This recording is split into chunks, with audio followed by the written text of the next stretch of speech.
Good afternoon, everyone. Welcome to the 12th Tiang Seng Distinguished Lecture Series. My name is Tian, and I'm your MC today. Thank you for taking the time to join us online. Today's webinar is organized by the Yeo Boon Kim Mind Science Center with support from Mind the Gap 200. Towards the end of the webinar, we will be conducting a Q&A session with the speakers. Kindly submit your questions using the Q&A button below. Please note that the webinar will be recorded and posted on our YouTube channel. Without further ado, I would like to pass the time to Emeritus Professor Kwa Ee Hyok. Prof. Kwa, please. Thank you very much, Yi Tian. It is a beautiful afternoon here in Singapore. There are many viewers in the ASEAN region, even as far south as Australia and across the Pacific to America and as far north as China. And I gather that there are other viewers in Switzerland today. This is the 12th Tiang Seng Distinguished Lecture Series. And this series was suggested by the Mind Science Center to promote mental health and to destigmatize mental illness. The late Mr. Tiang Seng was, like many of our forebears, a poor immigrant who came to Singapore and worked very hard as a waiter for the British Merchant Navy. And he worked and worked. During those days, there was no one to complain about work stress. But he instilled in his children a sense of care, empathy, generosity, and his son, Mr. Tao Heng Tan, a friend, has been very generous to donate some of money for this lecture series. I want to thank him again. Today, we have three wonderful speakers, Dr. Nagulendran, Professor Shefaly, and Professor Lee Cheng. I shall begin with introducing Dr. Nagulendran. When I first came to work in Singapore in 1981, Dr. Nagulendran was my boss. And he was somebody whom all of us love to have as a boss. Someone who is kind, gentle, and somebody who is incapable of temper tantrums. And what a wonderful boss he was to all of us. And he will discuss and talk to all of us today about his 64 years, his extraordinary 64 years working in the public, the private sector. Dr. Nagulendran, please.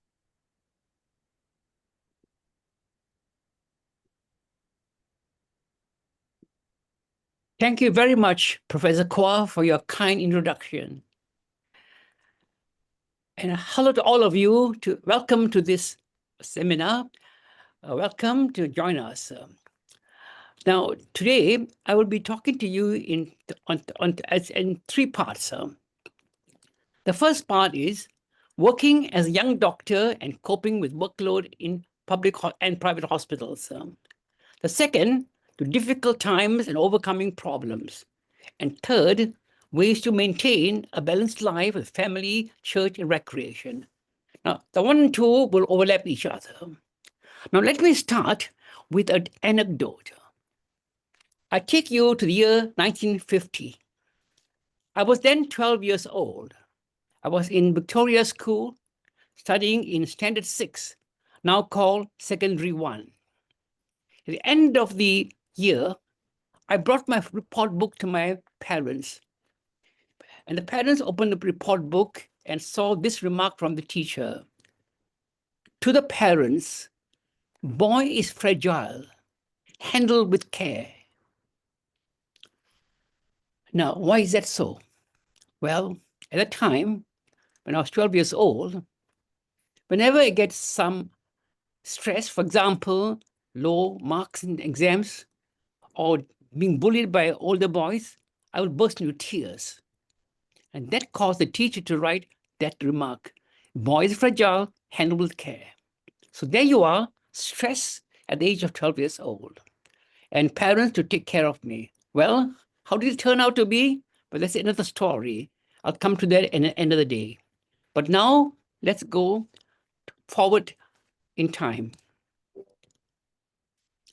Right, this year, 1961, I'm 23 years old and started as a first-year doctor houseman.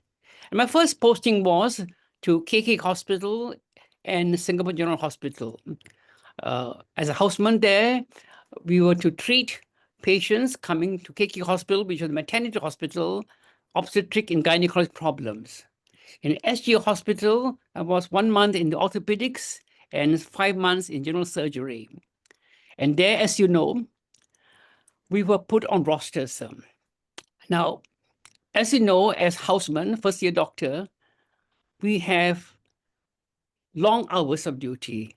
We start work at 8 o'clock and finish 6 p.m. And once in 3 days, we are on night duty. And night duty can last even up to 36 hours.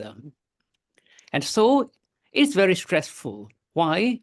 Many patients, at the end of each day, you become tired, you've also irregular meals, and you sleep irregular. So these are the stress factors that we suffer as a first-year doctor. But how do we overcome this? And this is what I would now to emphasize. The important thing is to understand why you're doing it and what you're doing for. So I found working as a houseman for the first year, although with all these symptoms of stress, I found it exciting, interesting, and it's always continually learning and self-fulfilling. So this is what keeps me going. Right. After 1 year, we become a medical officer. Now, as a medical officer, you're a fully registered medical practitioner. Now you're fully responsible for whatever you do. You can be sued in court if you make a mistake. You can be brought up by the medical council, make a mistake. So full responsibility as a registered medical practitioner. Now, so as a medical officer, my postings were like this. Initially, we started with outpatient clinics, and then I had a casualty department. Then I went to Thomson General Hospital. At that time was known as and now later on Topai Hospital. Now no more there at that hospital. It's internal medicine. And of course, finally, in Woodbridge Hospital. So I was medical officer during this period, 1962 to 1970. So here the responsibility is more because you're a medical officer. You are in charge of housemen, of junior doctors. You have to supervise them. And working hours are usually 8 to 5 p.m., but you get on call duty, which is not so bad because not compared to houseman duty. Now, as a medical officer, not only attending to patients, seeing patients, and there's also other things to do. You have to write medical reports, you have to attend courts, and at the same time, this is the period where we start thinking what we're going to do subsequently, because here we are as medical officer in different hospitals. A time will come, we have to decide what we're going to do, what we're going to specialize in. Are we going to go to a specialty or we're going to general practice? So this is a period where we do a lot of thinking. And during this time, of course, we have to attend medical talks. And the medical talks are important to what we call it continual medical education, because all doctors have to attend lectures and seminars and gain credit points, because every 2 years, you have to renew your practicing certificate. At the same time, with all this stuff, we also spend some time in sports. Now, this is interesting. In Woodbridge Hospital, I played football for the Woodbridge Hospital football team. In the first game, we played against the attendants and the junior staff. They all were very good footballers, and we doctors were just learning only. And the first game was thrashed 13-0. So we learned. So after that, we had inter-hospital tournaments. Other hospitals came to me, and we took part.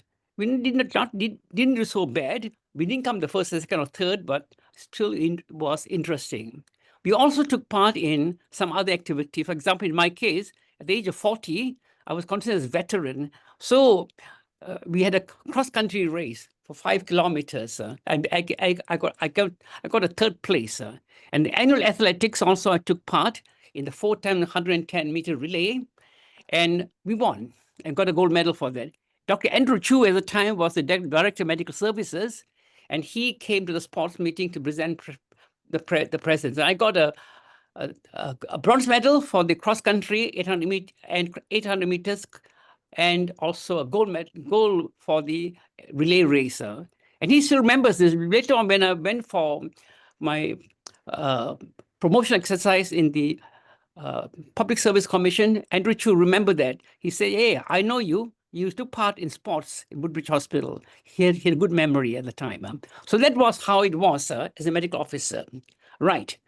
Then comes the next part of my training. Now, this is where we have to decide what we're going to do.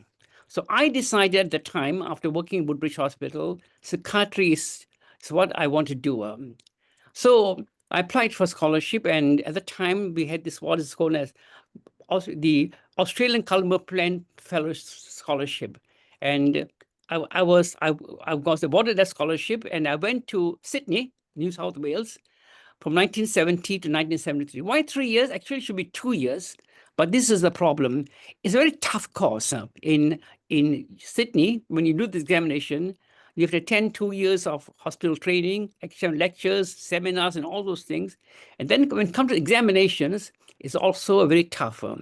Before the exams, you have to prepare protocols of 10 cases of what you have seen during these 2 years. And it must be, you had to pass that first. After that, you go for the written exams. First day, there are 2 exams, written exams. Then if you pass the exam, then you go for the practicals. And practicals usually 3 days.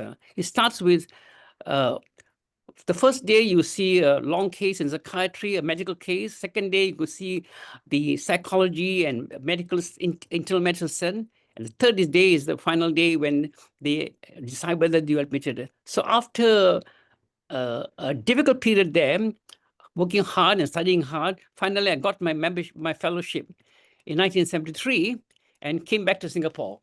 So when I come to Singapore, well, we still have to continue.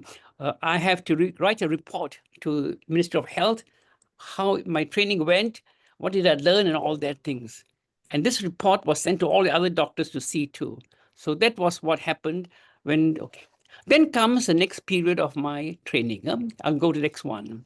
Now here, now that I have the higher degree, so I become, therefore, we started as a senior registrar, which means you are above the medical officer, and subsequently, after a few years, you become a consultant. After a few years, become senior consultant. Each time, when you get promotion, you have to go to before the Singapore Public Service Commission, and you have to face a panel of very senior doctors, and they will review your recommendation, all that. And so as a senior doctor here, working hours are usually quite okay, 8 a.m. to 5 p.m., but on call duties. And as a senior doctor, you have to review all admissions and treatment of patients. And you being a chairman in award presentations, and also we take part in teaching medical students. So students who come from university are posted to Woodbridge Hospital, and each of us take a group of students and we teach them. So sometime later on, in many years later, whenever I go on the road, I see some people come and say, "Doctor, you taught me before in psychiatry." "Oh, is it? Okay." So we're quite happy to see I did something good. So also as a senior doctor, you get referrals from other hospitals. They call it the blue forms. From other hospitals who are admitted there, they want consultation. So they're sent to us in Woodbridge Hospital. And so we have to go to other hospitals to see them and give our opinions. So that's what we do as a senior doctor in Woodbridge Hospital. Okay. Then, now this other aspect of my work was very interesting to me. It's the forensic assessments. This is a thing where we, as psychiatrists, we are asked to assess people who have been who've been arrested for major crimes like murder or rape or any other offenses which the police think they may have a mental problem. They are sent to Woodbridge Hospital or Changi General Hospital, Changi Prison. For us, as psychiatrists, to examine them, write medical reports. And this, therefore, is a very interesting one. I had many interesting cases.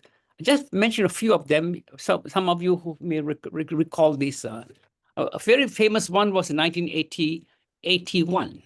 This is called the New Toa Payoh murder trial. A man who killed 2 children with 2 women. Professor Corbett was one of the witnesses at the time in the court case. Well, that went for 43 days. I had to be in court. And 5 days I was on witness box being cross-examined by the prosecution. And in those cross-examinations, sometimes there is angry outbursts and angry retorts, and the judges have to say, "Calm down, gentlemen, calm down, gentlemen."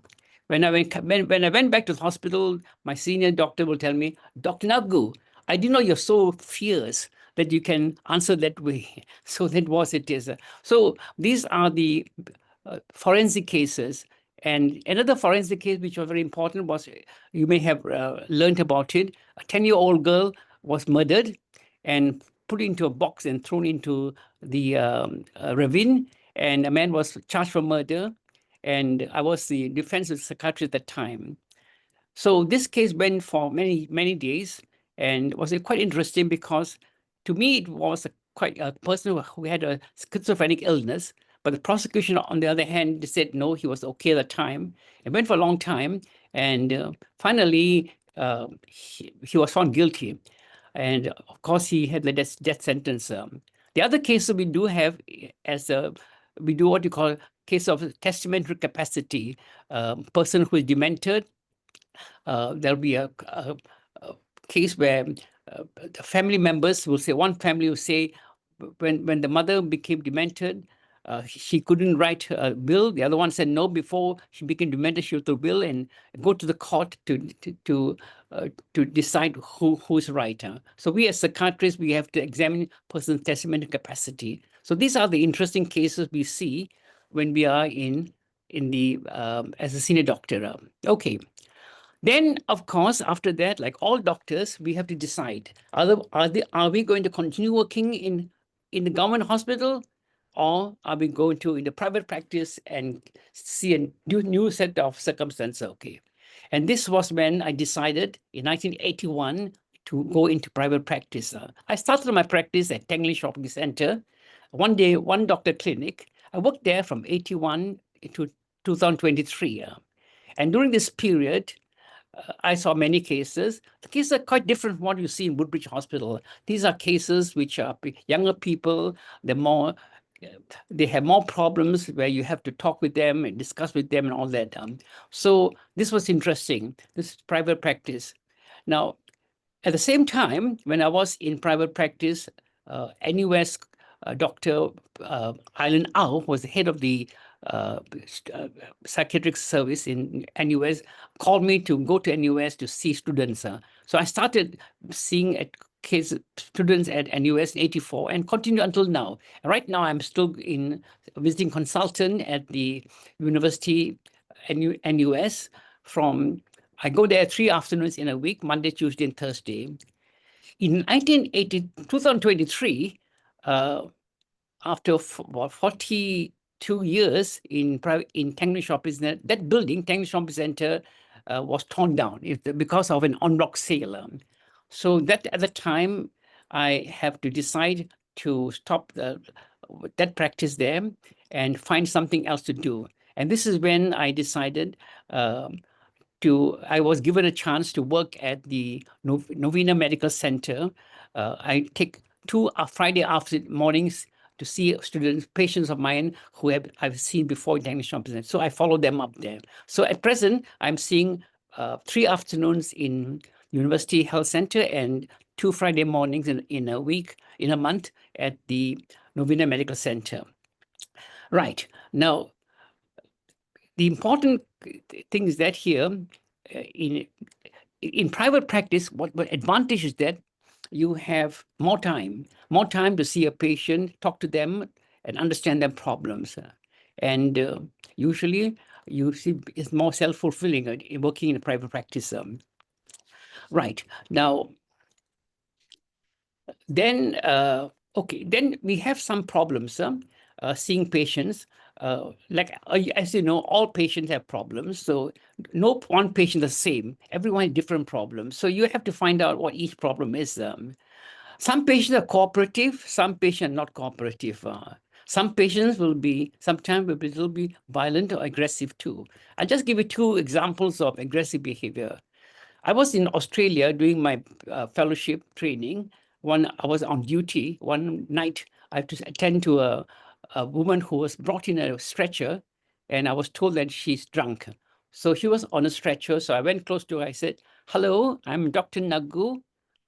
Before I could do anything, she got up and gave me one tight slap on my face. Wow, that was terrible. So I was surprised suddenly. And after some time, of course, she cooled down. Then she began to talk, you see. So that's one example. Another example, in my clinic, there's one patient who was very uncooperative, brought in by the relatives.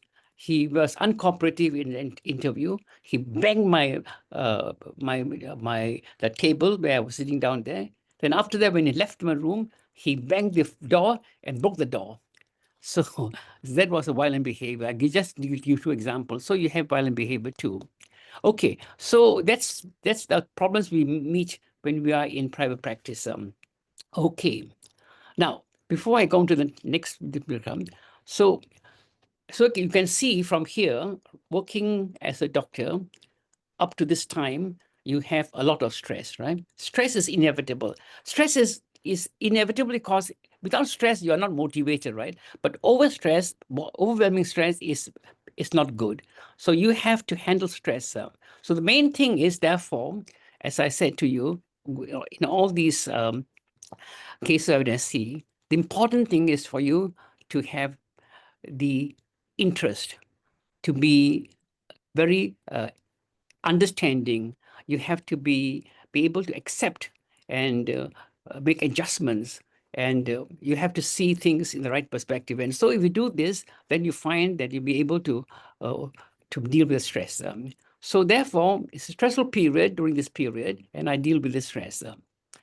Okay, so that being, now I come to the other slide here, how to maintain a balanced life with family, church, and recreation. This is an easy and pleasant section for me to talk about. You see, I'm a family man now, married for 59 years. Interesting, just a little bit of anecdote here. I met my wife at the time when I was a houseman. My would-be wife was a second-year blue nurse, and became friends. And the friendship went for some years, and then after I got married to her, and she subsequently worked with me in my clinic, and now she'll be in the 59th year of our marriage. I got 3 children, 58, 48, and 45. 2 of them are lawyers. One of them is my daughter, who did this artwork for my slides here. Okay, so I have therefore 3 children, 9 grandchildren. So this is important. Family is important. So I make it a point to make sure that we meet together always. And so every birthday, husband, wife, brother, sister, grandchildren, we have birthday celebrations. And of course, the Christmas gatherings too. So this is one important thing we always make sure. And recreation, yes.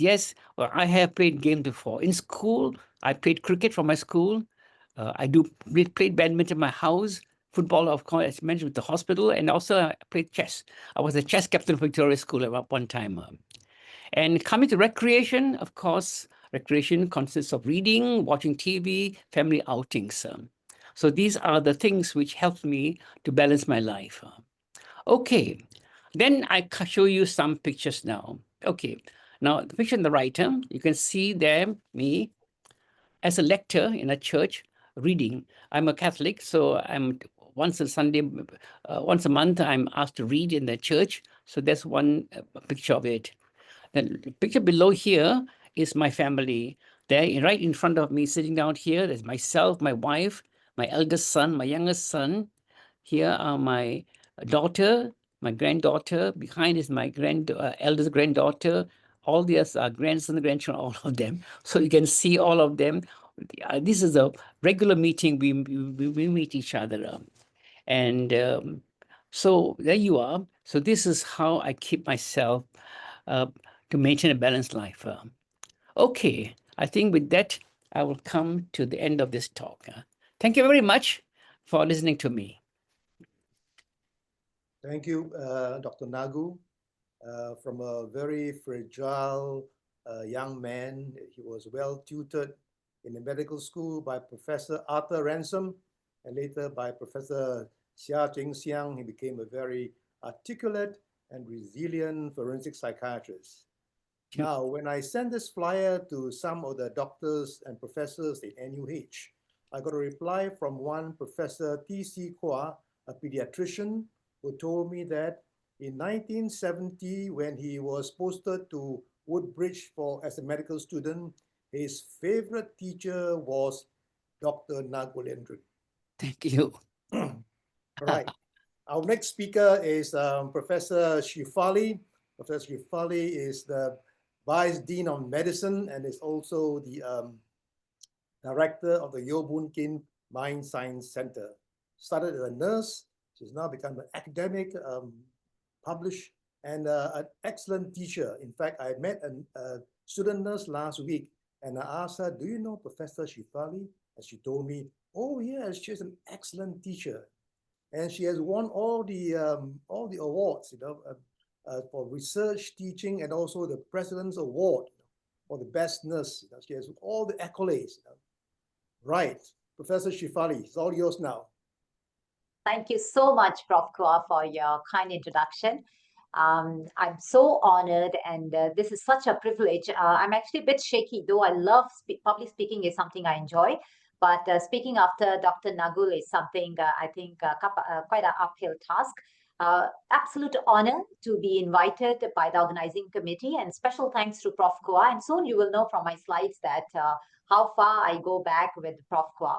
So I'm going to spend a little bit of a time on this slide so that you can take note of my email in case you want to reach me.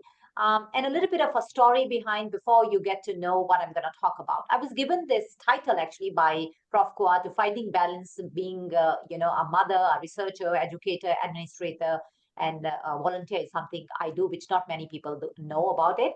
And I was given as I was given this title, I've been actually interviewed multiple times because of the different hats I wore. I've never spoken about my personal journey upfront like this in front of 300 over people. It's my first time, so please bear with me. And I want to share with you, not everybody knows that I am a nurse and a midwife, but I'm a mid-career switch into nursing. I was a secondary school teacher. I had a master's in biological science before I decided to switch to nursing. And it happened during SARS time. And long story, some other day, please invite me if you want to know about my story, how I ended up switching into nursing. However, it's been an absolute honor. And at that time, there was no degree in nursing in Singapore like we have now in NUS. And I started doing the diploma in Nanyang, and then I did specialization in midwifery. Then I enjoy teaching, remain one important part of my life. And I went for a graduation cert in understanding higher education. Then I did another degree in nursing, master's, and PhD. And after PhD, I decided that academic life is something which I want to contribute, and you will know the reasons behind why did I do that. So again, my topic today is finding balance and harmony. It's absolutely my own personal reflections, but being an academic now, I firmly believe that whatever we speak, it should have some evidence in addition to the anecdotal evidence. So I will be sharing with you some seminal research which have spoken and I have learned as I'm preparing these slides for you all. So without further ado, let me now bring you through this presentation. So I was given a topic called work-life balance. So I wanted to understand what is the meaning of work-life balance, really firmly based on research. I wanted to know rather than hearsay. We all very loosely use the term work-life balance. I'm a vice dean, take care of admin role, which has a big portfolio is HR. And this is something day-to-day people raise out to me, especially knowing me, having different hats that Shefaly, how do you maintain your work-life balance? So I went to read about Clark's seminal work on the definition of work-life balance, which shows a satisfaction when a person feels, and then there's a good functioning at work and at home with a minimum of role conflict. Then I said, when I read that, and I'm saying, yeah, I think I tend to have a good work-life balance because I'm very satisfied in whatever I do. And I think there's a good functioning, I believe, at work and at home. However, as I read more about work-life balance, one key thing that caught my eye was when a person has ability to effectively manage the boundaries between work and home domains. That's a key thing in work-life balance. It's seen as two different things when we talk about how people manage the balance between work and life. And that's something I could not resonate with. And I'm upfront sharing with you my reflection. When people say now, do you have, especially after today's talk, do you have a work-life balance? No, I don't think so. I have a work-life balance because I don't believe in having a boundaries between work and home. And let me share with you what is my belief. This is something I find, I think it's called work-life harmony. It's a synergy. It's something which you feel that you can align between work and personal life rather than having a very strict separation or balance. Because I am one person, I lead with a lot of emotions, and later I will share with you what my leadership style is. And if I feel that I go with this mindset that they need to have a boundary and need to have a balance between work and life, I think no need to go far. I will be enough to kill myself with my, over expectations and all that, which at many times not possible. However, what I have understood that I'm able to do better all this while is having a work-life harmony. And one of the key things I learned once I read about Greenhouse and Allen's work-life harmony, and of course this concept came later than work-life balance, and not many people are aware of, and that's why I'm sharing with you upfront here. One of the key things about work-life harmony is having an alignment between your family and your contribution. And contribution can be through your work or your personal life. And most importantly, and that's why I've highlighted this word called compassion. When you are managing or working towards having a harmony in your life, it's a compassion for yourself and the people around you. Those who have ever worked with me or taught by me, there's one metaphor I lived by almost in every setting I always talk about, which is one cannot pour from an empty cup. We need to have something in us before we can give to others. And especially when you wear multiple hats like me, being a researcher, educator, mother, administrator, volunteer, we need to have that compassion. And not every day is same. So let me now further share with you what's going on in Singapore context as far as working women are concerned. Again, though my emphasis is being a female, talking from a female's perspective, but I know things are changing, and I will be sharing with you how we have evolved in Singapore. Though this survey is not long ago, it was done in 2023, and it shows that we all know that women are entering the labor workforce and they are having a dual career couples in almost every family. And I do a lot of research on parenting, and I'll be sharing with you in my subsequent slide. However, local research shows somehow still women shoulder a disproportionate share of work, for example, when it comes to teaching students, their kids' homework, exams, school preparation, or managing their children when especially they are ill. And I have a 22 years old boy, a very beautiful person, but I must say that I have gone through some of these things. When it comes to his teaching, responsibility fell on me. When he's sick, I was the one taking leave, then my husband, and he knows about that. Though things are changing now, right? So it's sometimes it's it's a society or our family values as such. I remember I always tell my mom, I don't need anybody else. My mom is enough to critique me. She will always say that, you're spending less time with your kid, and, or telling my in-laws, telling my husband that, hey, your child is sick and you have a work next day, I think you sleep outside so that you don't get sick. But mom is taking care of everything, right? So there are some things which we hear from our family members and all that. So despite of government policies, organizational practices, and being wise in taking care of HR, I am very keen if there are special, needs from couples or my working adults, colleagues who need flexi working hours and all that, even though, it's in the news that NUS has gone into 5 days a week, but there is a flexibility case by case basis where we allow, because otherwise women are the ones especially who feel guilt about, and I'm one of those women. If there are any mothers on call here, I've lived most of my life with this guilt that I didn't give as much as time I could to my child. And many a times women in Singapore, and this is a survey done on women who felt that they don't have a downtime, me time for themselves, because they're always occupied. When they come back home, the new work starts. And I'm seeing some hearts coming up. I hope these messages are resonating with you, and do ask me questions so that I can share with you more on what's going on when it comes to working women. So a little bit of my role as a mother. And like I said, I'm a type A personality person, and it doesn't serve us very well. I'm not sure whether you have gone through personality checks and all that. And I'm a typical type A person. As you can see, I speak fast. Most of my things are fast, and everything around me should, be fast like that. But things are not like that when come to many of your roles, especially motherhood, And there's always a tug of war I had throughout my career between my presence and my purpose. And we didn't need to go far. In fact, just in 1990s, there's this concept of intensive mothering was introduced, where they say that children, they, because of their developmental needs, they're sacred. Mothers should sacrifice, openly talk about this. Is a definition, by the way. You can read about that. And mothers to educate themselves so that they can give best to the people around them. And I'm going to share with you that my entire life, I remember missing my son's primary one, because as a clinician, I was doing a shift work. I couldn't take leave for whatever reasons. And there was some guilt like that. I missed that. I was not there, this and that.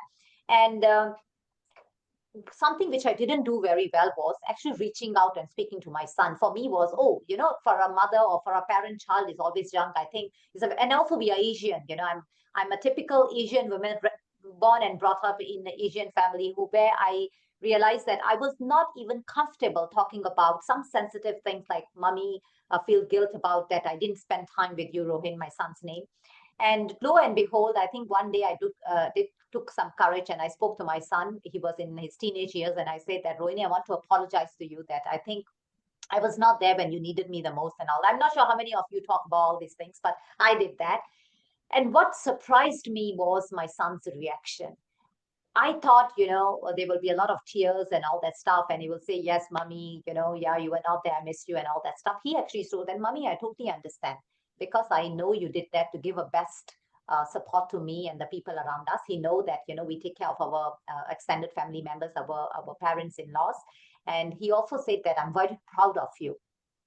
I think that was the day I consider myself quite a strong person, but I think I first time broke down in front of my son, because I think it was the guilt I lived with my whole life, which I thought that I didn't do well as a mother, but his message towards me was something I was not expecting. So from that day, and in fact, until today, he's 22, like I said now. And since then, I've learned something, is to let go of the perfectionism.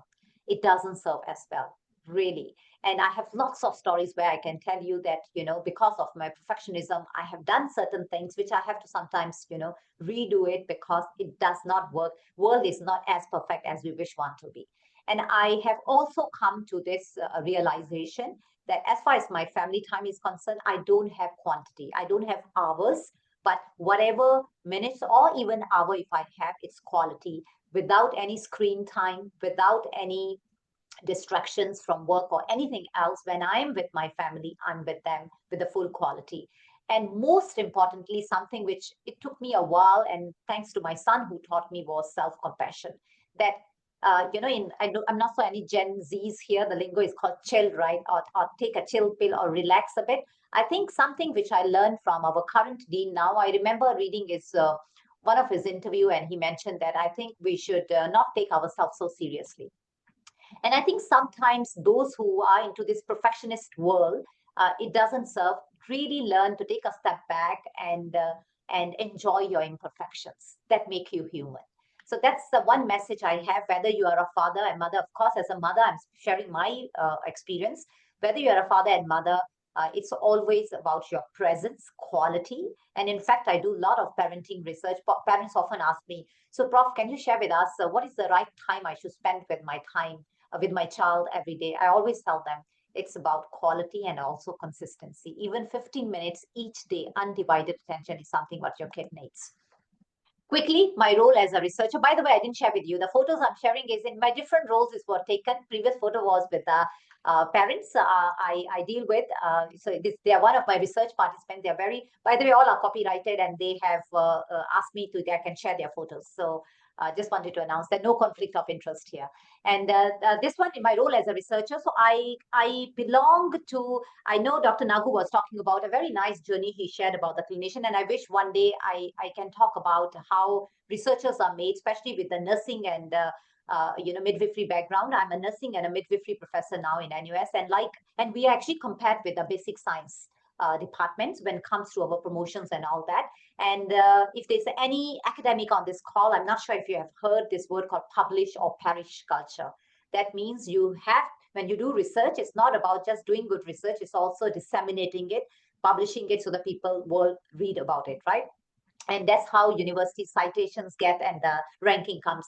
Again, the story some other day. But again, things are changing. But when I started the academic journey, the message was kind of like this: you publish or you dissipate out of the system. And especially, and something, if I can share another tip for any working women, try to merge your work or do your work as such that you don't have to, like what late Steve Jobs once say, right? Try to find a job that you don't have to work every day. It's a fun thing. So similarly, the research I do, I try to find out topics that are very close to my heart. I personally went through postpartum depression, and that's the reason I work a lot of research I do with parents, and I work on mental health. And another thing is on female academics. As a female academic, I struggle in the beginning of my career. So I wanted to understand that how female academics, especially in Asia, can be better supported. And I was very fortunate. I got a Fulbright scholarship. I went to Yale University. I was there for a few months to understand and compare how Asian female academics are compared with the Western female academics. And it shows that, the glass ceiling is, higher for Asian female academics. And in order for them to do, impactful work, the prices are higher. So sometimes if both male and female academics are there as a couple, so female academics somehow have to take a step back so that, husband career and he get his tenureship before she decides. Again, these are all research based. I've published a lot if you want to understand more on that. But the key message I want to share with you is that, especially people asking me right now, how do I manage my work and life harmony? One of the way I do it is I do the work that bring purpose in my life, and something which is very close to my heart, so that every day when I do research, it's not a work, it's something I'm contributing to the people and impacting their lives. And of course, along the ways, some things also, we all have 24 hours in a day. Need to learn what your goals are and how to prioritize. And I have a highlight the word prioritization. This is something I'm learning. Which is that, especially when you are in a HR, some jobs can be very operational. In fact, just today before the call, this was not a scheduled meeting. I have to jump on a call because one of the colleagues was not doing well. So HR are sometimes very operational calls and all that we have to take, but sometimes it doesn't work, but most of the days it does work. So I must emphasize that if you are somebody, especially even as students, if you're having multiple assignments and CCAs and all that stuff, do spend some time prioritizing your work so that key things are being delivered on time. And this is me with my students, my role as an educator. Honestly, if you ask me, I always tell my students, this is a form of a care. This is a self-care for me, because this is my way of giving back to my profession when I teach the future generations of nurses, midwives, and clinicians. And it's something like parenting. In the beginning years when they undergraduate, there's more hand holding. And when now I have my PhD students and all that, my facilitation style is very different. I don't give them answers. I will say, go and find out and let's discuss about it, right? So this is something I've learned, as we do for parents. When the young kids are young, we do more nurturing, and as they grow, we give them a little bit more autonomy, right? And honestly, my education role, I always tell people, this is something I want to share with you, because a lot of research going on, and that's because I'm on a tenure track. So my track requires me to do more research on a day-to-day basis. And now with my admin roles, whenever I have a teaching, every Thursday is my teaching. So tomorrow is my teaching day. This is like a break for me, because the students bring me back to where I started. And also it keeps me grounded whenever I am with my students. It's very humbling. And however, if you are how it works for my teaching is structured planning. For example, I have spoken with, where possible, with my colleagues, though it's tiring nowadays, but I have put all my teaching in one day. I start 8 a.m. I have evening classes. I end at 9 p.m. on every Thursday. It's a long hours, but I know that in one day, all my obligations as far as classroom teachings are concerned. Of course, consultations with my PhD student, master student, these are ongoing, but classroom teaching, I do it in one day so that I have more time for other days. And people also know even how operational need is. Unless I receive a phone call, there's no emergency for that day. They know that Shefaly will not pick up the phone because she's in a class. And a little bit on my admin role. So this is something Not very long ago, I was appointed as an assistant dean in September last year, then vice dean in March, and now in October, I'm a director. So these roles are, I would say, as I evolve in my career, I was told, in fact, when the role negotiations came, I thought it's a negotiation actually. So I said that when I was told that, okay, you need to take over this role. So I was like, do I have a choice? The answer was no. So I said, oh, okay. So that's how I end up in my leadership roles. And I often been asked, and in fact, I was thinking, what kind of leader I am as a person. So I think that goes back to my nursing and midwifery training, maybe. I think I see myself as a servant leader, to serving others, empathizing with others, never about power, because this was something I've never so-called, I would say, field for. It came to my lap, and I take it as a blessing, and never ever take it for granted. And I feel that, in when you are a leader, you have this role, or you have been given this opportunity by the higher power. I mean, I'm a Catholic, so for me, I feel it's from God that you're able to listen other, you remain fair and empathize. And I think when I was preparing this slide, this quote really resonated with me very well, by Lewis, that humility is not thinking less of yourself. It's thinking of yourself less. You think others first. As a leader, I feel, and I hear from Prof. Kua, Dr. Nagul was his boss and all that. So we remember, you see, after 60, 40 years of your legacy, you still remember good bosses. And these are those bosses who put others before themselves. And I wish to emulate that. So last bit, but not many people know, but this photo is very close to my heart. You can see Prof. Kua has never changed. If you see in that photo, his hands is up, that's Prof. Kua. And I am right with the big hair, white dress, I'm there. So this photo was taken somewhere in 2017, early 2018. And again, like I said, if I do research, this is a purpose behind it, why I, pick certain topics. So similarly, my role in volunteer role came from my late father. My late father didn't take, he was a general practitioner, but somehow, he decided to retire, and he didn't take well his retirement. And that's the reason I volunteer myself to work with Age Well every day. And I'm shouting out here. Okay, I must say this one is there is a conflict of interest. I'm a director of MSc, and I want to tell you how this program has changed me as a person. I just started as a volunteer, then I become trained a trainer, and now I am associated with MSc since those days. We have published a lot. And we have seen that how Age Well Every Day, in short, our program has, prevent depression and delay the onset of dementia, improve participants' quality of life, and not just to live long, but purposefully, right? And I want to share with you, it doesn't mean you have to be a volunteer, depending upon what kind of family situation or life cycle you are at, but giving back, whether it's through your teaching, whether coming into the lecture series, or whether doing a voluntary work, whichever way, I personally believe that keeps that harmony stronger than if we are just working on our personal day-to-day work, or the work you are taking as a profession. And for me, that this is a space, voluntary work, where my professional and my personal self, it converge. And that's why it is very dear to me. Not many people know. Now with my impending role, you must be thinking, how is she able to do it? In fact, this Saturday, again, I'm doing voluntary. Every one weekend in a month, I try to go back so that I can remain grounded. I know time is almost up. I'm going to just wrap up my strategies, which I've been speaking over the past few minutes. What has worked and keep me going is, one is integration of work as a harmony, not a separation, no boundaries. Activities that protect your energy. For me, I start my day with a prayer, and also deep work every day. Mindfulness is something late Mr. V. Sinto, I've learned from him. And until now, I practice mindfulness almost on a daily basis. And no guilt, it's all gratitude. We are alive and working and speaking to each other. I think that's more important. And recognizing and preventing burnout. Not, again, many people know. Again, I'm not saying that this is something everybody should do, but my work day starts on Sunday. I work Sunday to Friday. I take a break on a Saturday, and I can do that the total same rhythm for 3 months. But after 3 months, I know that both Saturday and Sunday I need to take a break, because body will start telling that I need more fuel, even though I'm doing, I think sometimes the routine does need to break a little bit. So yeah, I know very clearly about myself, and I put those calculated breaks so that I don't end up feeling burnout. And support system for me is my family, my religion, the people I am surrounding with every day.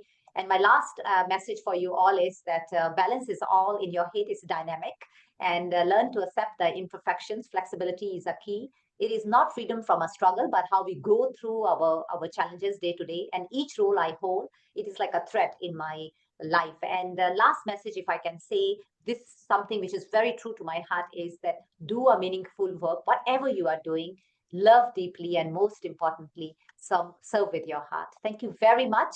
I hope you will be taking part in our AWE program, and this is a QR code. I'll be also sharing my slides. Do reach out to our website at Mind Science Center, and with utmost gratitude, thank you very much once again for giving me this opportunity. Thank you, Professor Shefaly. I think Professor Shefaly, one of her claim to fame is a paper she published recently on where there is no psychiatrist, a research on psychological first aid that she taught many seniors in the community to provide psychological first aid to people with emotional distress. I think that's a wonderful paper. Our third speaker is Professor Lee Cheng. Professor Lee Cheng is well known to so many of the Chinese viewers of Channel 8. He's always on Channel 8 television, and in the morning Chinese papers, he writes and beautifully and always a very engaging speaker. Some 25 years ago, when I was the CEO of IMH, I thought one of the problems we encountered was the stigma of mental illness. And I wanted someone to help the hospital in the anti-stigma campaign. And I selected Dr. Lee Cheng. He has done a wonderful job in helping us in the area. He's also the past president of the Singapore Psychiatric Association and the present president of the Singapore Association of Mental Health, and also a very important justice of the peace. So Professor Lee Cheng, please. Thank you, Prof. Can you hear me? Great.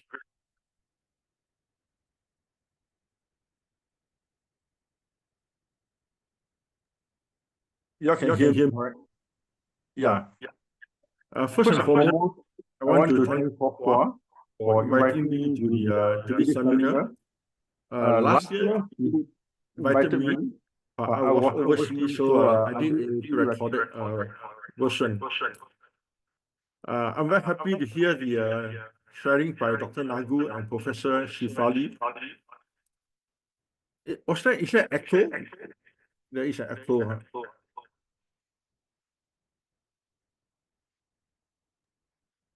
Prof. Lee, you need to mute one of your, I think maybe phone.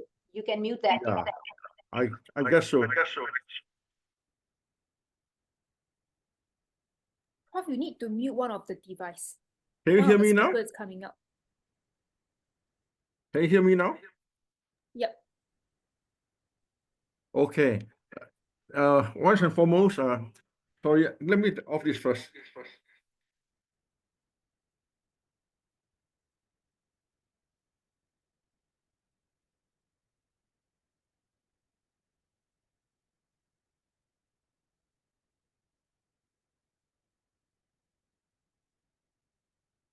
Okay. You can hear me now. I'm sorry about that. Earlier on, I heard the presentation by Professor Shefaly and Dr. Nagu. I'm very impressed by both of them. Both are doctors, as in clinicians. So I always say that in clinician, we use the term CARE. We do clinical work, administrative work, research, and education. And a good example was Prof. Hua, being the CEO cum medical director of IMH at that time, almost 25 years ago. He gave me a lot of opportunity to showcase my work. I'm very show my gratitude towards him. But today he asked me to talk about the psychology of stress. So I think most of us do know that when you're stressed, chemical substances like hormones and neurotransmitters are being released, and our nervous system is being activated. So we have what we call the fight, flight, or freeze response. In fact, earlier on, I was trying to test my slide. I couldn't test my slide. I was having the problem with fight and flight, and probably I was frozen at that time too. Can I have the second slide? So, what's stress? What is stress? Work stress can be defined as a psychological and physiological response to the job demands that are perceived to be threatening or exceed one individual coping resources. Next. So it's not just an emotional reaction, but a complex interplay between our cognition, the way we appraise the emotional regulation, and our behavior responses. Next. According to Cooper and Marshall, work stress or occupational stress occur when there is a poor fit between a person and the work environment. So it's not just the work itself, but also regarding factors like the workload, the role ambiguity, your interpersonal conflict, and also the lack of control. Next. The psychology of work stress. From a psychological perspective, stress is not solely determined by the external factors, but how the individual interpret and evaluate this condition. Earlier on, we heard from the two speakers, the stresses in their life, but they are doing very well in their life. We can understand from the sharing they give us, the example they give us, how they interpret and so-called monitor all these stressors in their life so that they can continue to perform and excel in their work and in their life. Next.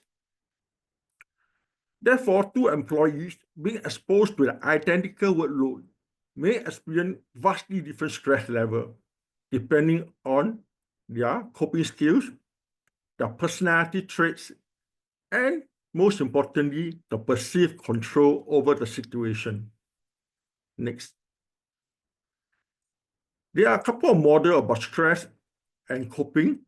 One of those that is a quite influential framework for understanding work stress was developed by Lazarus and Fortman in 1984.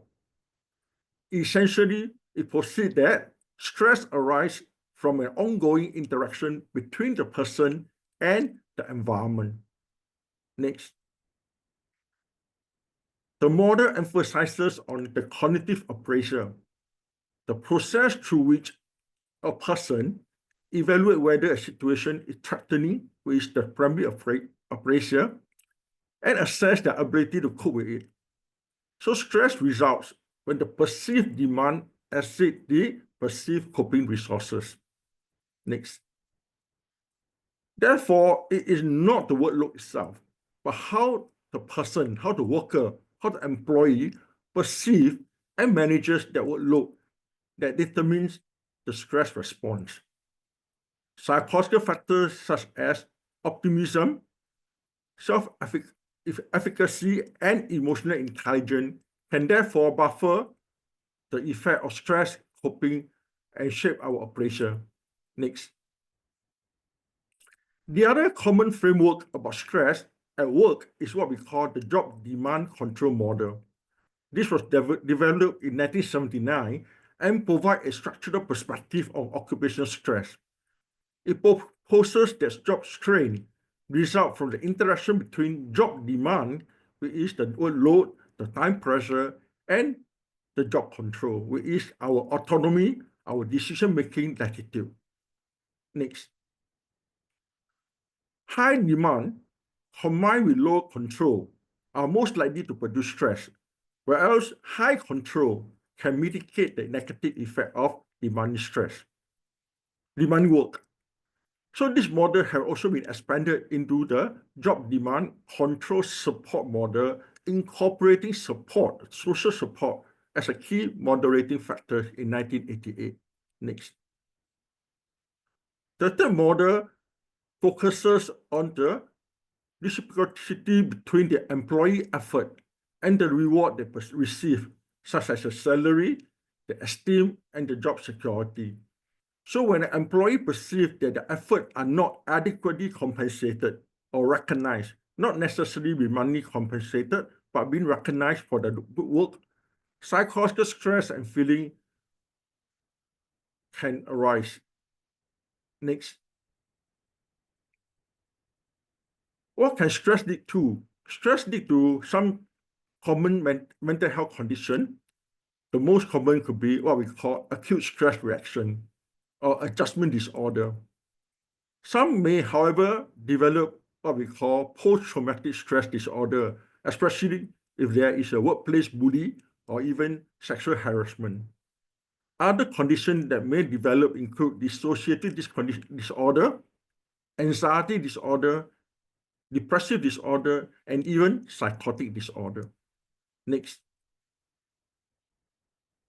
We talk about the individual stress and how it affects the person, but there is also a consequence to the work group. When the impact on the individual and the organization, the stress illnesses will have also a major impact on the work group. Often members of the team will have to take on extra tasks and responsibilities.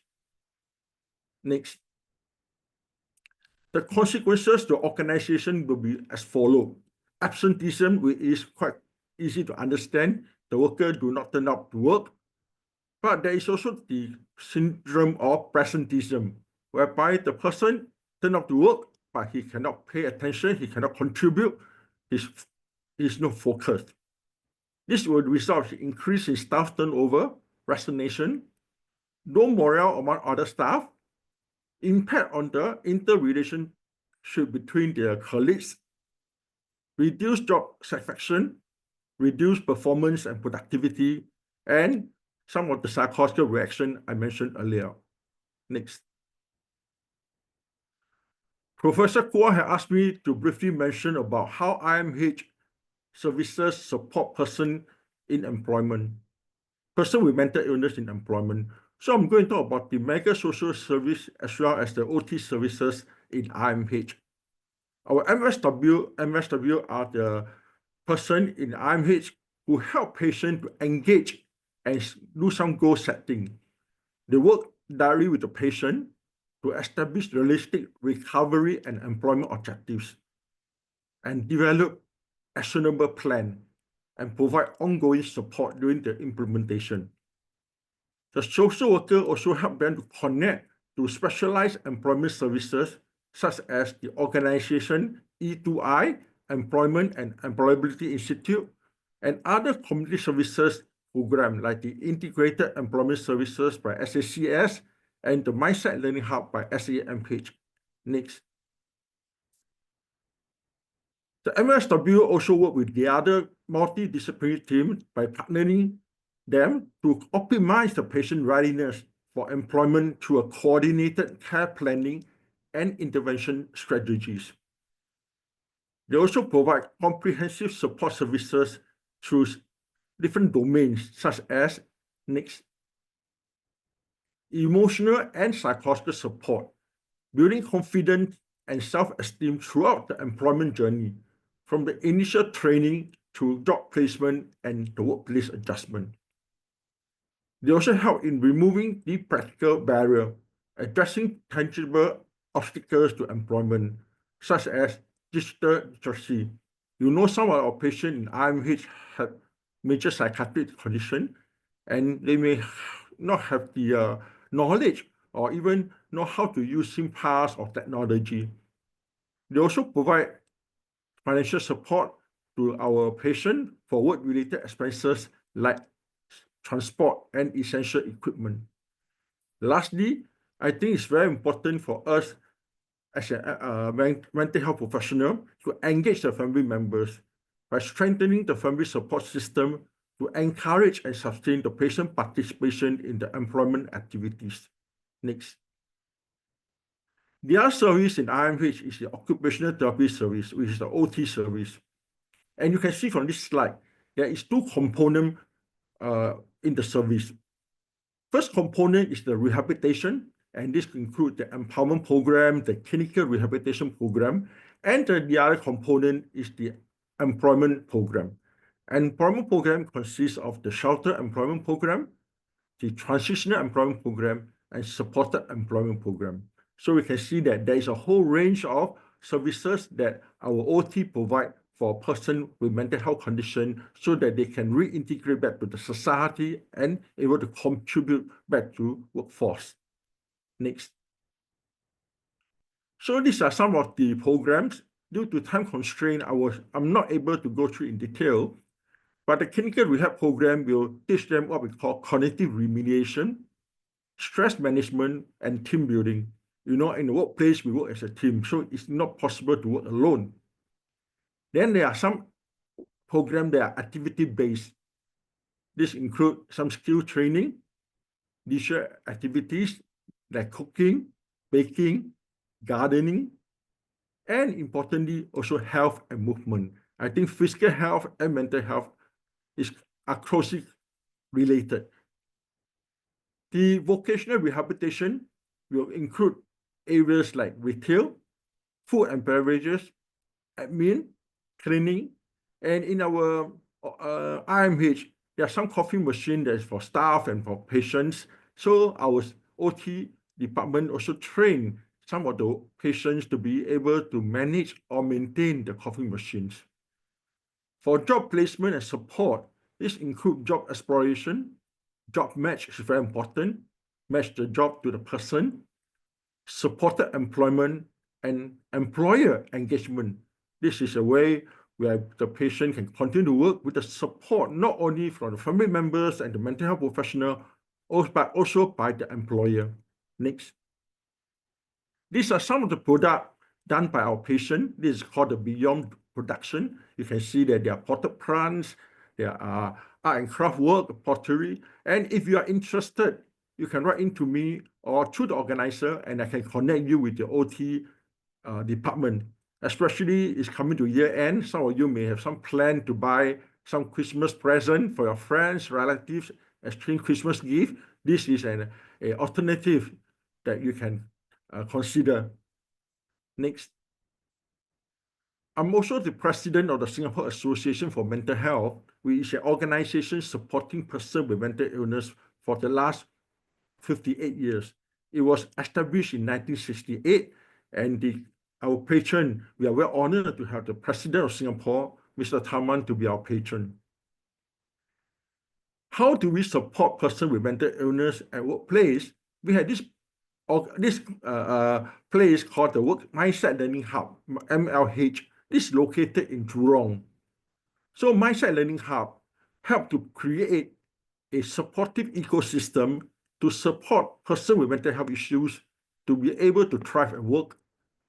It provides a one-stop center, personalized job coaching, psychosocial case management, and help workplaces implement accommodation supportive practices, promote sustainable employment so that they can contribute to a mentally healthy workplace. Next.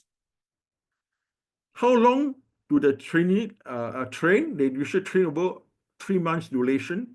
And similar to the RMHOT, they also train F&B, administrative work, retail, and cleaning. Next. And also work closely with external traineeship partner, the industrial partner, so that they can offer traineeship that build real-world skills, confidence, and job readiness for a person in recovery. The purpose is to boost employability in respective sector, build confidence through real-world experience, support mental health recovery through purpose-driven work, and also, again, to support the employer in enhancing mental health literacy and communication with person in recovery. Nowadays, we are very cautious about the term we use for patient. We don't call it schizophrenic patient. We definitely don't call it psychotic patient. We say they are person with schizophrenia, person with depression, because the illness is part of the person. It should not dominate the person. So and person who are recovering, we call them person in recovery. Again, the focus area are in F&B. This includes specialty coffee, barista training, and also inclusive employment and cafe operations. Next. Similar to our OT in IMH, the SMH, MLH also have a lot of products by the patients or by our person in recovery. So this, you can see the cleaner flower, the handphone pouches, the postcard, keychain, the earrings. So again, I would like you all to consider year-end coming, a time for celebration. So you may want to think of having such item for the Christmas present. Next. So I think I have a short sharing with all of you. This is about 20 slides or so. So if you have any queries, you can always write to me or contact the organizer so we can connect with each other. Thank you. Thank you, Professor Chen. Lee Cheng. I'm sure there'll be an avalanche of questions sent to your email address. In the preparation of this webinar, we sent out the flyers and many people sending questions to me, and I was trying to collate them and show some slides so that we don't have to waste too much time very quickly. And one of the questions that people ask me is,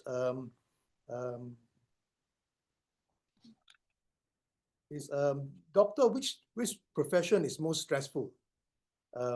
So the question would be, we don't have any research, but there is a data that come from England from a study by the occupational doctors, and highest supposed to be those working in hotels, hospitality group, followed by healthcare, education, teachers, the civil service, and also the arts. I think the arts have a lot of stress here in Singapore. That singers, actors, they went through difficult time during the pandemic, and also the finance people, the banks, and the people with enjoying the good returns and least stress are people in the IT. I think somehow these are some of the in terms of outpatients and treatment, I find higher amongst healthcare workers, teachers, and also people in the financial sector. Now, what about the leaders? The leaders also have a lot of stress. So don't think your head of department, your CEOs, your deans have no stress. So we have, I've collected some data, and in a book called Speaking Up for Mental Illness, about some of the leaders, and I gave a seminar on leading people who are smarter than you. And some CEOs, hospital told me they've gone through a lot of stress. Most of the CEOs are accountants or engineers, they're not medical people. And they tell me it's difficult to manage doctors, and it's infuriating, a lot of professional arrogance, and also we find that when I was scanning through the literature in Singapore about work problems, work stress, burnt out, a paper we published 30 years ago on work stress and mental distress. The data is very similar to what we found recently. 30 years ago, we find that the women workers who come for mental health management have both problems and work stress, but also the families, they worry about family, caring for an aged parent, caring for their father or mother with dementia, and also caring for children.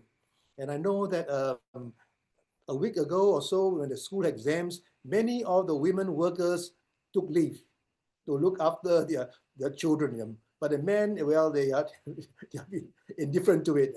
Whereas the male workers are mainly burdened by the work stress, but not by the family. Over the years, we have seen quite a number of doctors under stress. There are two groups. Initially, when I was working at NUH, they're mainly the housemen and the junior doctors. The housemen, the transition from a student to a working life is too much for some of them. They work long hours.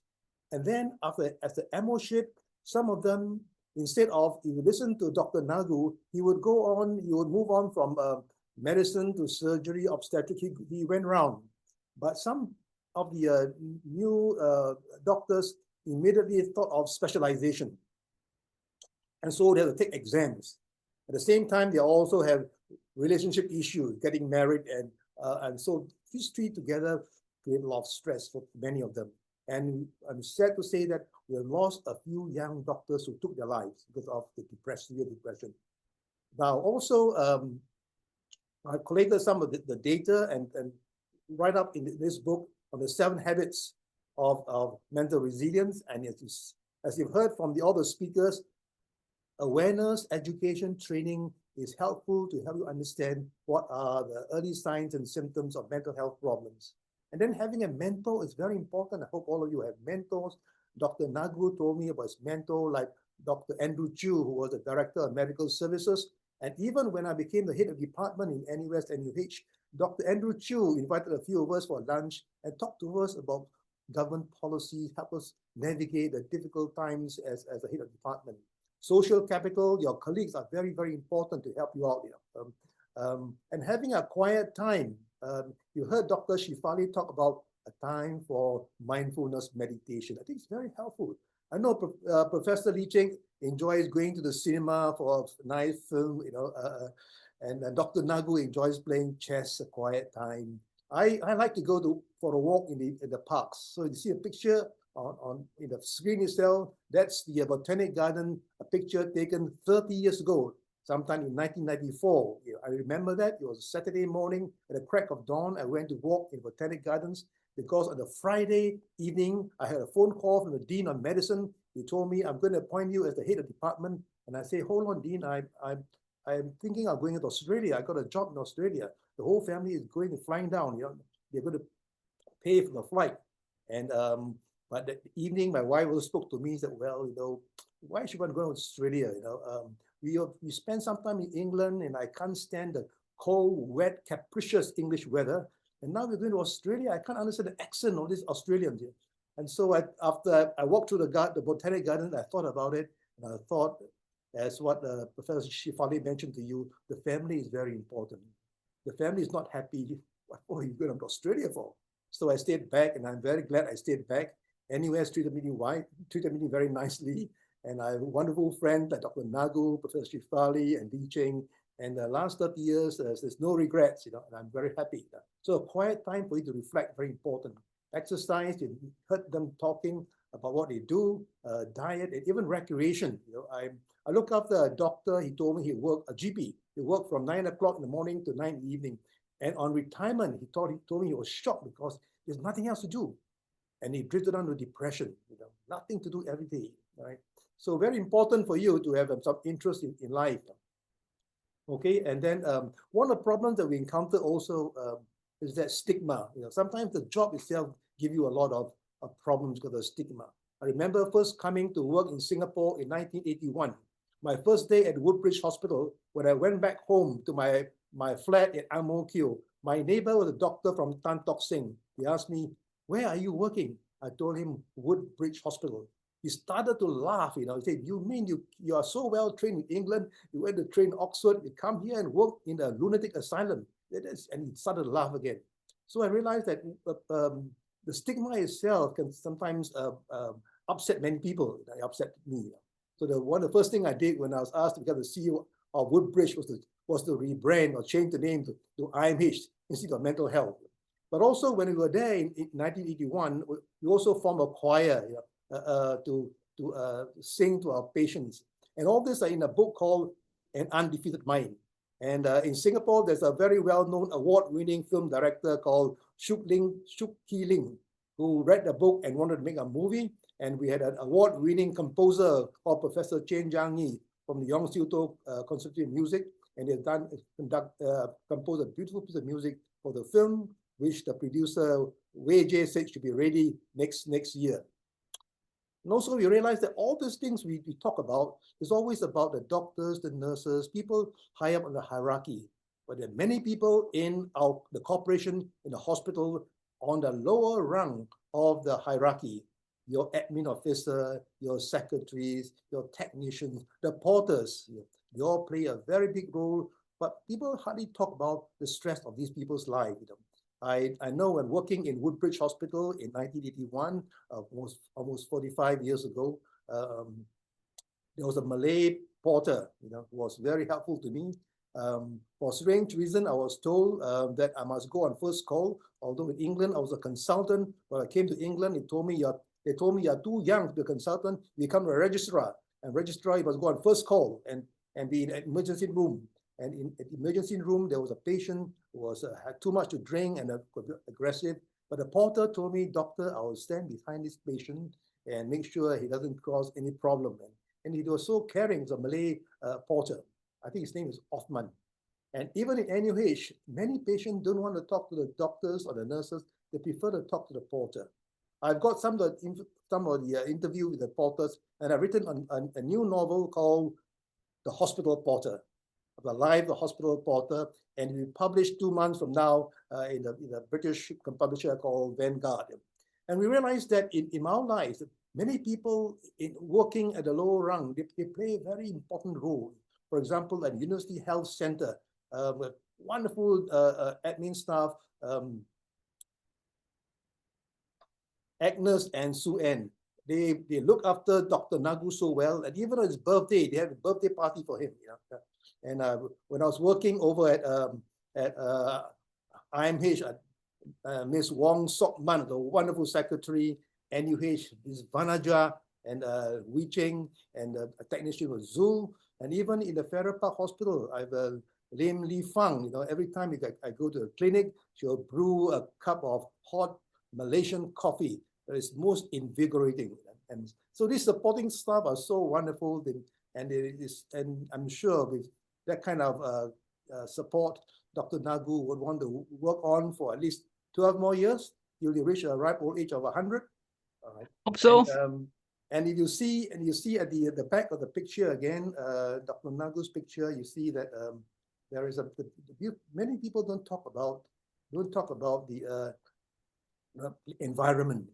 Sometimes the environment is very noisy. Sometimes you're given a room or clinic, there's no window, can be very depressing. But you see at the background of that picture, there's a beautiful plants and flowers, and I must thank the NUS president that this is the best room in the whole campus for us of a clinic. The foliage, the trees around it is so tranquil to be in. I want to stop now quickly because there are a lot of questions I'm going to ask the speakers. And one question that someone asked is, if you were to encounter a lot of work overload, what do you do then? Dr. Nagu, if your boss asks you to see more patients and do more work, how do you say no to him? Well, I think I go by the principle, one thing at one time. You have many patients, but you can only see one patient at one time. So you have to see your patient, but remember this, when you see one patient, don't think of the second patient or third patient, you'll be stressed. So take one thing at one time, and as you finish one, then you go to the next one, and so go on that way. And this is the way I think you can handle many patients. That's my answer. Okay, thank you. Professor Shefaly, if your boss asks you to publish more papers in high-impact journal, you say, I'm so tired. How are you going to say no to your boss? Well, that's a very good question. I think I must say, in all humility, I'm going to say that. I think I have built that rapport with my bosses now. They won't push me because they know I'm already, doing what is the best I can do. But again, if there is really a need that somebody is asking me to do something and there is compelling priorities, I will have open communication. That, I have, for example, teaching that cannot wait, timetable are set, students' exams are set, paper can wait because there's no urgency to it, for example. So I will see all my responsibilities and go by prioritization. It's a matter of time. I know papers can wait, exam results, exam dates, somebody's emotions when I'm dealing with my staff who need my time. I think it's very clear for me. I will prioritize those which are more, I would say, time-bound than things like publishing papers. But I was not able to do that in my early days. Right. I used to get stressed, and I used to like, oh, she said that, she thinks highly of me, I must publish more. It doesn't work. And that's some question I've been answering, actually, people asking, overworking, are we normalizing it and all that? No, it's a harmony, really learning to prioritize when to say no, because there are some days when family works goes up a bit, and there are some days where real work goes up, both are work. So you need to learn, and there is no end to it. It's as far as we are alive, things goes on. Look at all the luminaries sitting here, 60, 70 years of experience. I'm only 20 plus. So they are inspiring me that I have way to go. And if I want to sustain myself, I need to pace myself. Thank you, Prof. Kua. Thank you very much. I remember when I was the CEO of IMH, I was told to increase the workload of the staff by 3%. And I disagree with energy administrators. I told them that, look here, there are some doctors in IMH seeing 50 patients in the morning, which is just 4 minutes a patient. You want to increase the workload? And I refuse. So Lee Cheng, I know you're somebody who is very, very patient. You're very suave. How do you placate this kind of demand? I think importantly, like what Professor Shefaly mentioned, is have to have an open conversation. But I think having an open conversation also depends on what we call psychological safety. If the person is too junior, he or she may not feel the so-called the confident to speak up. I think the support given by their superior, their RO, reporting officer is very important. Allowing them to able to articulate their stress. I think, as I mentioned just now, none of us is working alone. Even in your own office, you can't be working alone. You have a supportive structure there, like Professor Kwok earlier on acknowledged the support by his secretary over the years, helping him. Even a small cup of coffee or whatnot is giving you the enjoyment of the day, the beginning of the day. So I treasure that. I think if we can be open, frank, and I think in the workplace, the other thing I always think of is what we call teamwork. Because you may not be the best person to do the job. You think you may be the best, but you may not be the best. So I would think that let the other person who is the best do it. So I think this is humility and being humble and able to show gratitude. Lastly, maybe I just want to say about time management, because everything we do can either be urgent and important, or urgent, not important, or non-urgent, not important. It so depends on your age, and in the retirement age, most things probably are non-urgent, non-important. So I think we put it in this manner, emphasize the priority as mentioned before, and that's where we talk about self-care. Because I think self-care is important. In the end of the day, all of us are clinicians here. We take care of patients.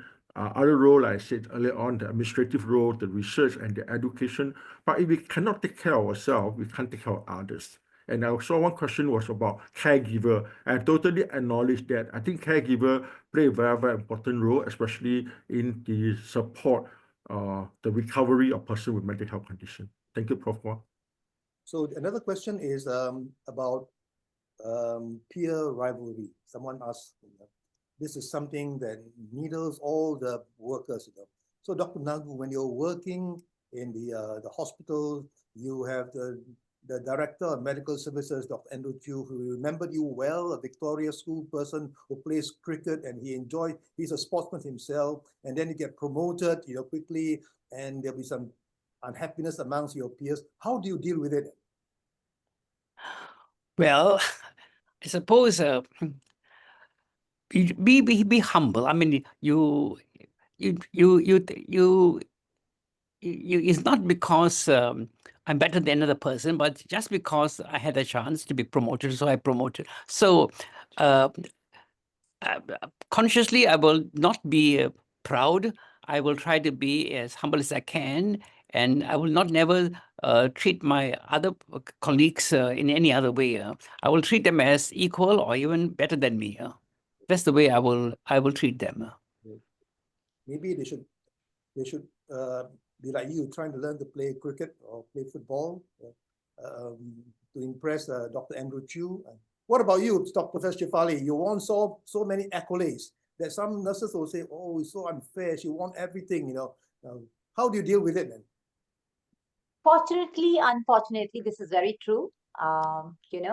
People sometimes only see the end and don't see the process, how the person has sleepless nights, sacrifices we make and all that stuff. So having said that, I totally resonate with Dr. Nagu. I think remain humble, and also the more, okay, so it's a chicken and egg, but I want to share my own personal example. So once you get many roles and all that, you get busy, and people will have all those stories around you. Oh, this person got it, whatever you say, rivalry, insecurity, jealousy, whatever you want to say it. There are many ways you can define it.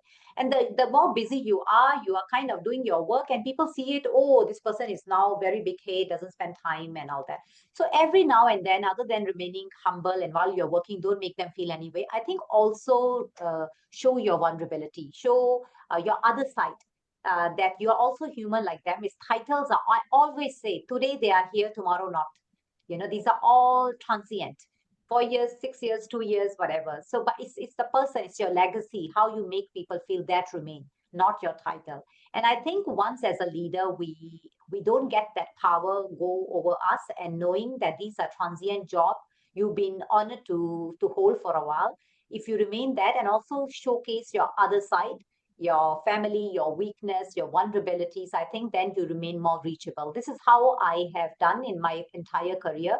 I'm fortunate to receive, yes, accolades, but at the same time, I also want to say, even I'm showing that side, there will be people who understand me. There will be some people who don't. And that is something you need to accept, that you can't please everybody. Yeah, as far as you are able to sleep every night and you are true with your higher power, like for me, my religion, I think that's important. And knowingly, you are not doing anything wrong by like being pompous and all that. If unknowingly something has happened and you found out, be the first one to apologize. And with that, there will be genuine people coming to your life and supporting you. And there will be one or two who doesn't, and that doesn't matter. Good. That's a good point. I think we should also, as you said, celebrate with them if they've done well. Or Dr.